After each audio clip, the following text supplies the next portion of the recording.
Cellular organelles. কিছুক্ষণের জন্য সেলের ভিতর থেকে ঘুরে আসা যাক। সেলের ভিতরে ঢুকতেই প্রথমেই পড়বে সেল মেমব্রেন। সেল মেমব্রেনটা অতি পাতলা একটি আবরণ। এটা মানুষের দেহের স্কিনের মতো কাজ করে, কারণ এই সেল মেমব্রেন সেলের ভিতরে যে সমস্ত অর্গানিল আছে সেগুলোকে ধরে রাখে, প্লাস সেল টু সেল যে অ্যাটাচমেন্ট হয় সেটাও করে। সেল মেমব্রেন দেখতে খুবই পাতলা হলেও এর ভিতরের স্ট্রাকচার বেশ কমপ্লিকেটেড। এখানে বেশ কিছু প্রোটিন থাকে, ফ্যাটি অ্যাসিড থাকে। নেক্সট হচ্ছে নিউক্লিয়াস। নিউক্লিয়াসকে বলা হয় সেলের ব্রেন, কারণ সে একটা বুদ্ধিমান অর্গানিল।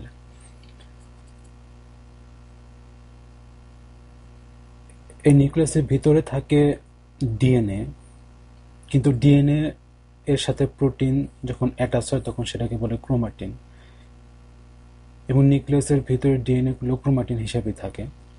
আর নিউক্লিয়াসের ভিতরে থাকে নিউক্লিওলাস। নেক্সট হচ্ছে নিউক্লিওলাস। এই নিউক্লিওলাস থাকে হচ্ছে নিউক্লিয়াসের ভিতরে, এবং এই নিউক্লিওলাসের কাজ হচ্ছে আরএনএ-কে ট্রান্সক্রাইব করা, কারণ আরএনএ গুলো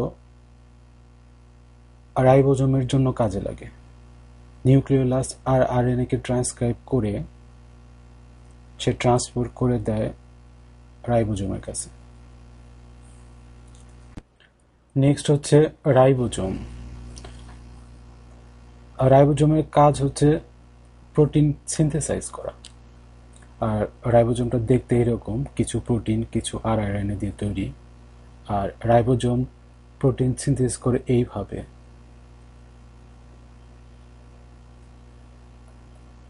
যে জিনিসগুলো আসছে সেগুলো হচ্ছে টিআরএনএ,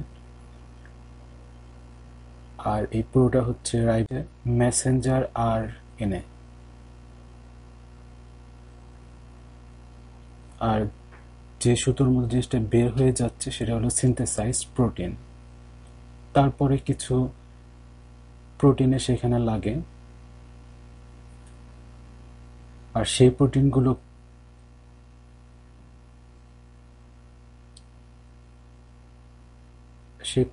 এই মেমব্রেনের সাথে এসে লাগে।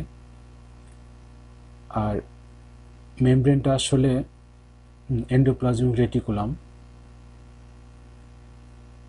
তো যার ফলে এই সিনথেসাইজ প্রোটিনটা এই অন্য একটা প্রোটিনের ভিতরে দিয়ে এন্ডোপ্লাজমিক রেটিকুলামের ভিতরে চলে যায়।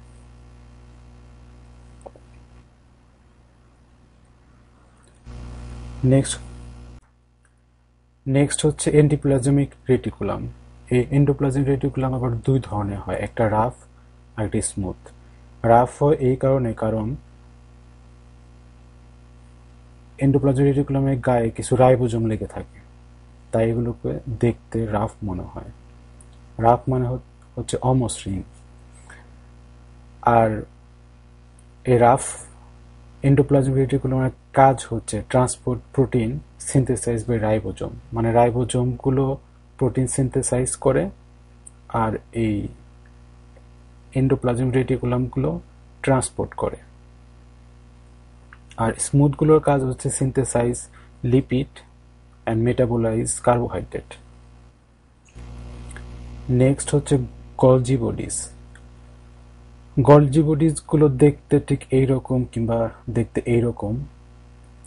এগুলো কি কাজ করে? এই গলজি বডিজগুলো এন্ডোপ্লাজমিক রেটিকুলাম থেকে যে ভেসিকলগুলো তৈরি হয় সেই ভেসিকলগুলো সেল মেমব্রেনে কিংবা মেমব্রেনের বাইরে ট্রান্সপোর্ট করে।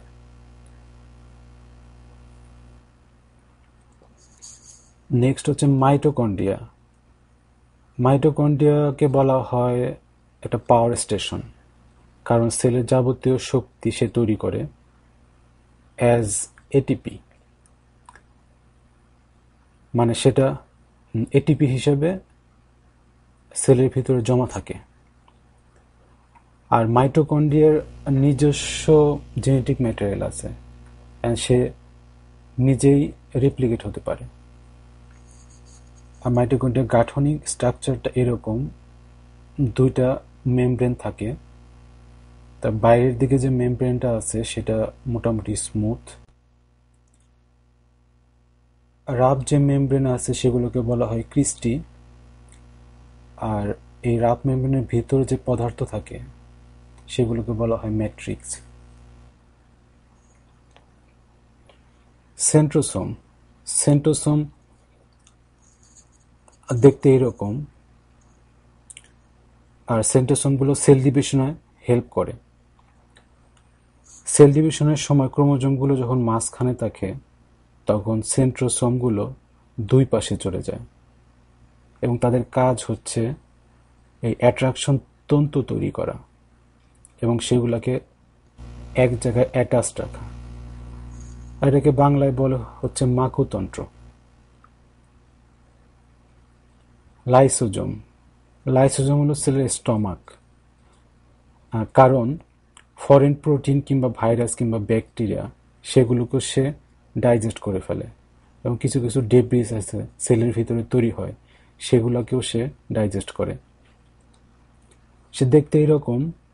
তার ভিতরে হাইড্রোলাইটিক এনজাইমের মিক্সচার থাকে যার মাধ্যমে সেই কাজগুলো করে। সাইটোপ্লাজম হচ্ছে সেই পদার্থ যেটা সেলের ভিতরে সব জায়গায় থাকে। সাইটোপ্লাজম একটা ম্যাট্রিক্সের মতো কাজ করে এবং সবগুলা অর্গানিলকে সে ধরে রাখে। আর সাইটোপ্লাজম এর ভিতরে বিভিন্ন ধরনের মেটাবলিজম হয়। আর সাইটোপ্লাজম হাইড্রেটেড যে এনভায়রনমেন্ট সেলের জন্য খুবই দরকার সেটা মেনটেন করে।